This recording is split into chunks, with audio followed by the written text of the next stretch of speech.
México, 25 de febrero de 2026. Los temas principales que trataremos hoy incluyen las nuevas reglas para el cuidado del ahorro para el retiro, una inversión multimillonaria en salud pública y seguridad urbana, el impulso a la innovación tecnológica y una fascinante resolución de la Suprema Corte sobre la libertad de expresión y los derechos humanos. Comencemos. Y para arrancar con toda la energía, creo que es vital hablar de economía y de algo que impacta el futuro financiero de millones de personas. Claro, el tema de las pensiones y el ahorro. Exacto. Se acaban de emitir unas nuevas modificaciones por parte de la CONSAR. Esto es respecto a los agentes promotores y asesores previsionales de las AFORES. Y hay un detalle clave.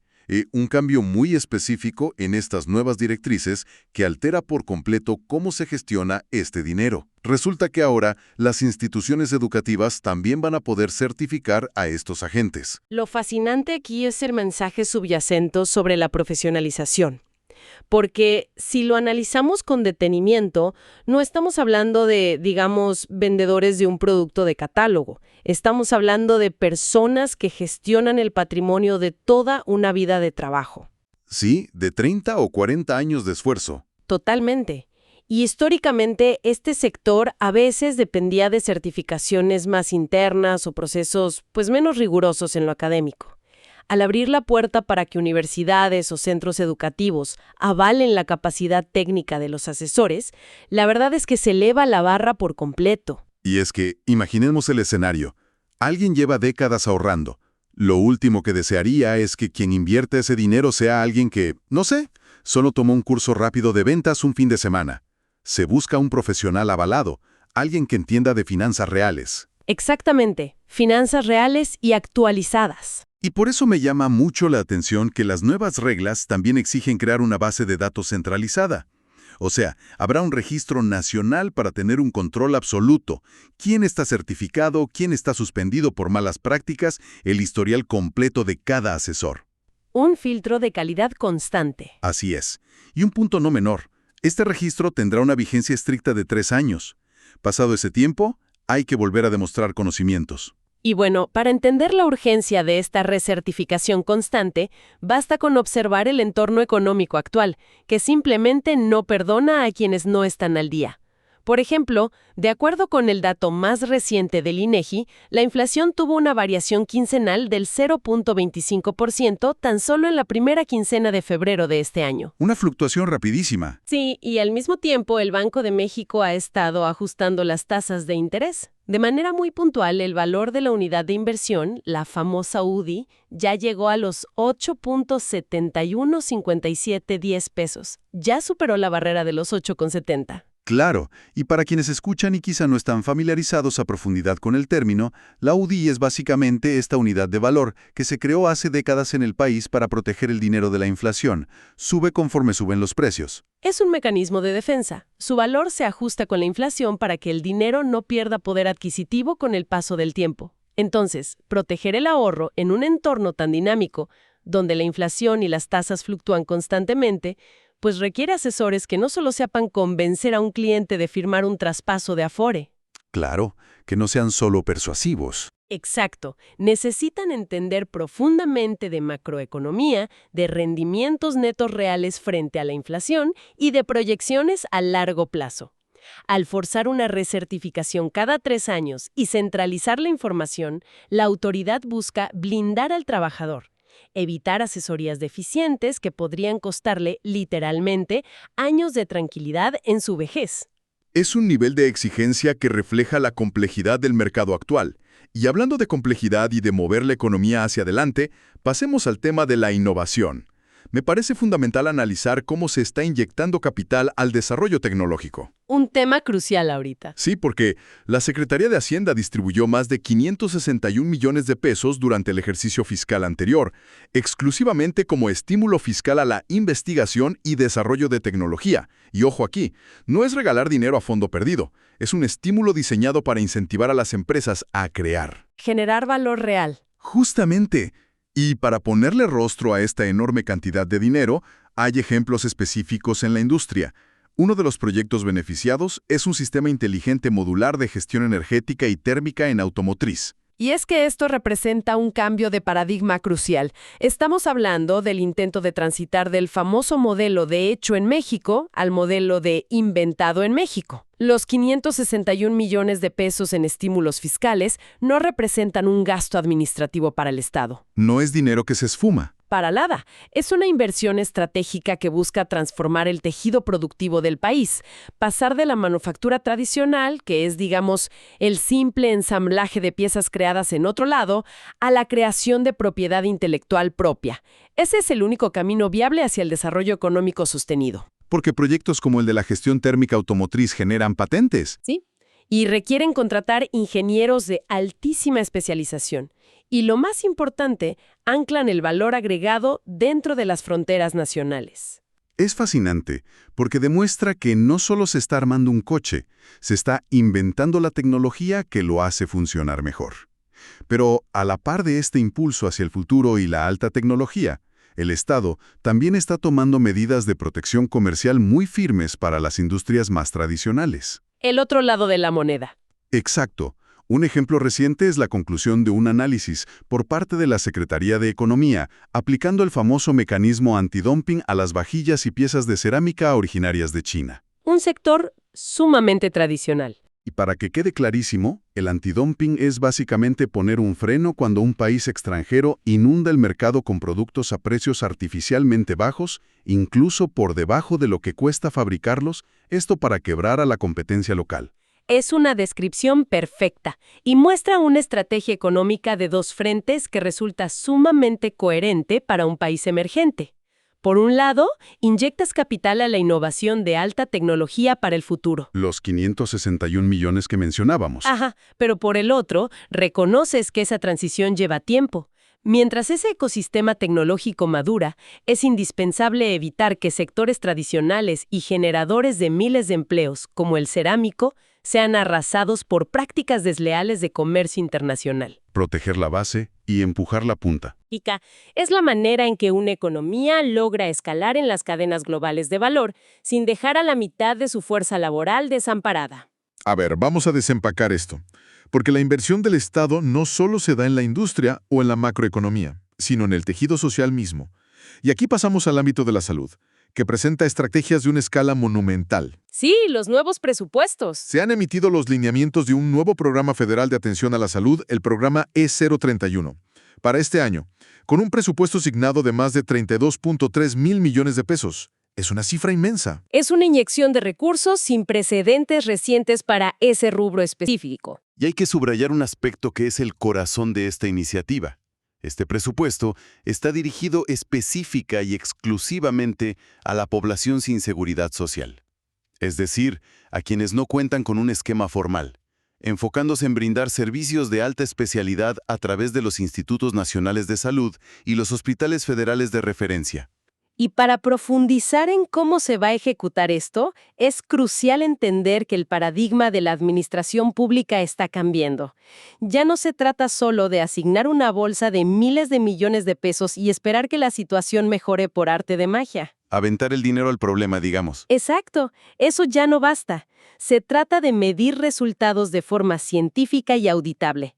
El éxito de estos más de 32,000 millones se va a evaluar con lupa mediante indicadores muy específicos. Uno de los más reveladores que se contemplan es el porcentaje de diferimiento quirúrgico. En términos sencillos, es la lista de espera para entrar a un quirófano. Así es. La proporción de cirugías que tienen que ser pospuestas por falta de camas, médicos o insumos. Y medir el diferimiento quirúrgico es ir directo al corazón del problema de la eficiencia hospitalaria. Buscar reducir este indicador es, en la práctica, garantizar el derecho humano a la salud. Porque una cirugía retrasada no es solo un número rojo en un reporte administrativo. En el mundo real, un retraso puede significar un dolor prolongado innecesariamente, un deterioro irreversible en la calidad de vida de un paciente o algo peor. Es la diferencia entre calidad de vida o perderla. Totalmente.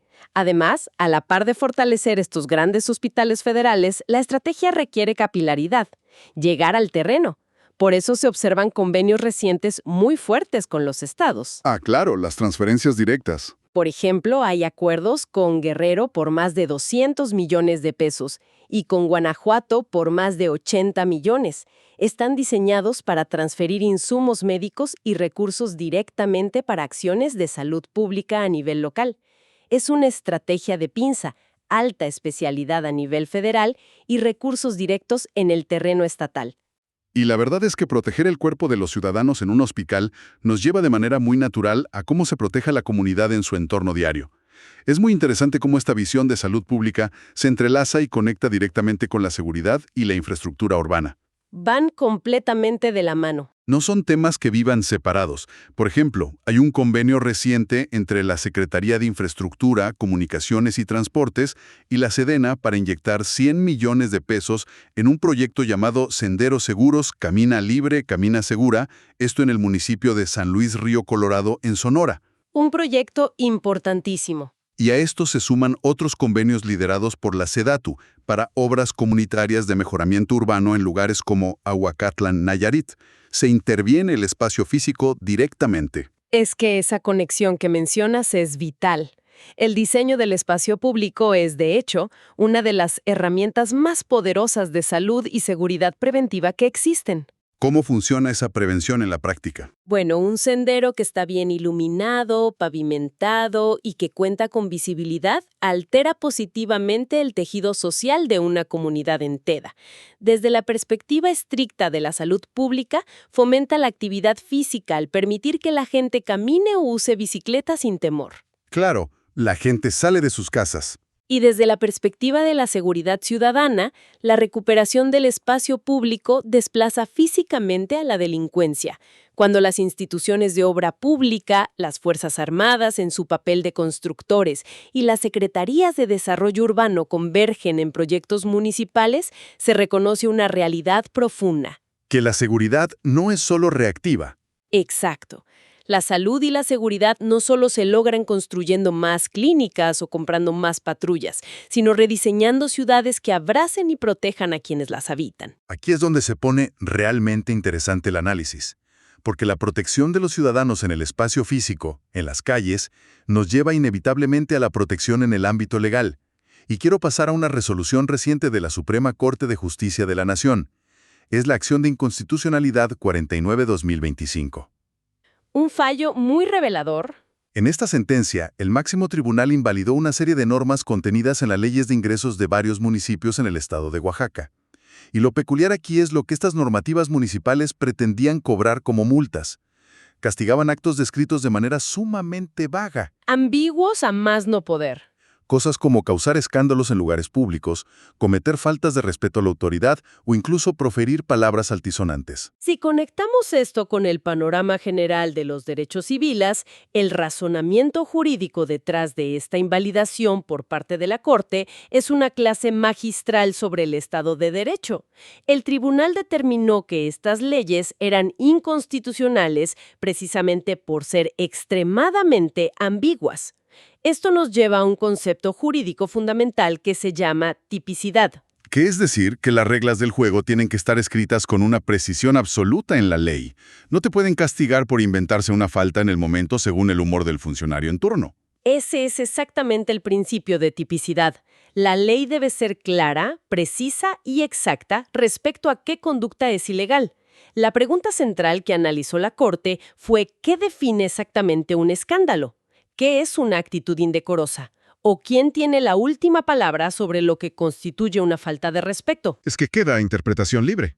Y dejar la interpretación de estos conceptos a la discreción totalmente subjetiva de la autoridad administrativa o de un policía en la calle viola flagrantemente el principio de seguridad jurídica. Quien camina por la calle no tiene certeza de qué conducta específica le está prohibida. Espera, entonces, bajo esas leyes municipales que se invalidaron, si un policía decidía que alguien lo estaba mirando de forma retadora o alzaba la voz quejándose de un bache en la calle, eso podía ser catalogado como una falta de respeto a la autoridad y terminaba en una multa económica arbitraria. Amenaza gravemente la libertad de expresión ciudadana, ya que cualquier crítica legítima a una autoridad local podría ser silenciada bajo el pretexto de que fue una falta de respeto o un escándalo. El derecho sancionador, sin importar si es a nivel federal o en el municipio más pequeño del país, no puede operar a base de subjetividades. Es un límite clarísimo que pone la Corte. Y hay otro punto crucial dentro de esa misma sentencia que marca un hito en la forma en que el Estado protege y se refiere a los grupos vulnerables. La Suprema Corte también determinó la invalidación de una fracción normativa municipal que pretendía multar a quienes vendieran alcohol a, y cito textualmente como estaba escrito en la ley para dimensionar el problema, personas con deficiencias mentales. Una redacción terrible. La eliminación de este fragmento específico abre un debate profundísimo sobre el peso del lenguaje en la legislación. Señala de manera contundente por qué las palabras importan enormemente, especialmente cuando el Estado se refiere a la población. La Corte dictaminó que utilizar un lenguaje como deficiencias mentales no solo es anticuado, sino que viola de manera directa la Convención sobre los Derechos de las Personas con Discapacidad. Va en contra de los tratados internacionales. Totalmente. Este caso ilustra a la perfección la necesaria transición que está viviendo el sistema jurídico. Pasar de un modelo médico o despectivo, que históricamente veía a la discapacidad como una enfermedad a curar o un defecto trágico, hacia un modelo social y de derechos humanos. Donde el enfoque cambia por completo. Sí. En este paradigma actual, las personas con discapacidad son sujetos plenos de derechos, no objetos de caridad. Para ejercer su capacidad jurídica en igualdad de condiciones, lo que requieren del Estado y de la sociedad son apoyos y salvaguardias que respeten en todo momento su voluntad y sus preferencias. No restricciones condescendientes. Lo que definitivamente no necesitan y lo que la Constitución prohíbe tajantemente son restricciones paternalistas basadas en terminología arcaica y discriminatoria que las infantiliza o las trata como incapaces absolutos. El lenguaje de la ley tiene la obligación de dignificar. Entonces, ¿qué significa todo esto a nivel de la operación diaria del gobierno? A quienes nos escuchan, seguramente les surge la curiosidad natural de cómo funciona por dentro esta inmensa maquinaria estatal. Una maquinaria encargada de implementar desde gigantescos presupuestos de salud hasta la revisión quirúrgica de cada línea de las leyes municipales. Es un aparato masivo. Y las recientes reglas internas de la propia burocracia nos dan una pista muy clara de hacia dónde vamos. Por ejemplo, se acaban de publicar nuevos lineamientos de racionalidad y austeridad de la Fiscalía General de la República para el 2026. Las reglas internas de operación. Así es, las directrices ordenan priorizar las reuniones de trabajo virtuales en lugar de pagar viajes, implementar medidas agresivas de ahorro de energía en los edificios, reducir drásticamente los viáticos y aplicar una política intensiva de digitalización de documentos para erradicar el uso del papel. Es que es una tendencia transversal hacia la digitalización y la eficiencia operativa del Estado. No se trata de un esfuerzo aislado de la Fiscalía o de una sola oficina. Esto se refleja casi de manera idéntica en otras áreas del gobierno. En toda la administración pública. Tomemos como ejemplo a la Secretaría de Cultura, que acaba de habilitar extensas simplificaciones administrativas. Han lanzado formatos en línea y plataformas digitales para gestionar los apoyos que son vitales para la comunidad artística, como los programas de jóvenes creadores o creadores escénicos. Todo a través de la red. Al forzar a la maquinaria gubernamental a abandonar el papel y operar en entornos digitales, se logran dos objetivos críticos. Primero, se reduce el altísimo costo administrativo del Estado, cumpliendo con la filosofía de austeridad. Y segundo, se acortan los tiempos de respuesta para el ciudadano, otorgando una trazabilidad casi perfecta a cada trámite. Básicamente se acaba la vieja excusa de que se perdió el expediente en algún cajón. Se acaba por completo. Todo deja huella digital. Y para cerrar este panorama analítico del Estado, hay que preguntarnos quiénes van a operar estas nuevas plataformas digitales y administrar estos recursos. Se han publicado recientemente múltiples convocatorias para cubrir vacantes a través del servicio profesional de carrera, en dependencias clave. Puestos muy importantes en la estructura. Hablamos de áreas de Hacienda, Conagua, Senacica, la SEP, la Secretaría del Trabajo e incluso la Profepa. Al revisar las bases de estas convocatorias, destacan las estrictas reglas de evaluación. Todo basado en el mérito. Puramente en el mérito mediante exámenes de conocimientos técnicos. Pero quizá lo más llamativo y que refleja el espíritu de los tiempos son los candados éticos y legales que se han incorporado obligatoriamente a estas convocatorias. No tener sentencias por delitos contra la vida, no figurar en el registro de deudores alimentarios morosos, ni haber sido sancionado por violencia política o de género. Es un filtro diseñado para garantizar que quien se sienta en una silla del gobierno tenga no solo la capacidad intelectual, sino la integridad personal necesaria para el servicio público. Sintetizando todos los elementos que hemos analizado hoy, lo que emerge frente a los ojos es el retrato complejo de un país en constante y profundo ajuste estructural. Se observa a un aparato estatal que busca afanosamente subirse a la vanguardia tecnológica mundial mediante estímulos millonarios a la investigación y que persigue un rigor financiero implacable al exigir certificaciones universitarias a quienes manejan los fondos de retiro. Al mismo tiempo, es un sistema que lidia diariamente con el reto monumental de la equidad social, inyectando decenas de miles de millones en atención médica de alta especialidad para quienes históricamente han estado al margen de la seguridad social y rediseñando el asfalto y la iluminación del espacio urbano para brindar seguridad preventiva a nivel de calle. Y, de manera paralela y silenciosa, es una maquinaria que está en un proceso continuo de purificación de su propio marco legal, eliminando lenguajes discriminatorios y normativas ambiguas heredadas del pasado, todo para garantizar plenamente el ejercicio de los derechos civiles. Es la imagen viva de un Estado intentando volverse mucho más esbelto y digital hacia adentro, con la esperanza de poder ser más robusto y protector hacia afuera. Todo esto deja una gran incógnita para el futuro, a medida que el Estado se vuelve más austero administrativamente, forzando la digitalización y el trabajo remoto, a la par que invierte fuertemente en espacios físicos como senderos seguros y grandes hospitales. Cabe preguntarse, ¿veremos un futuro donde la burocracia viva enteramente en la nube, dejando el espacio físico de las ciudades exclusivamente para la comunidad, la salud y la cultura?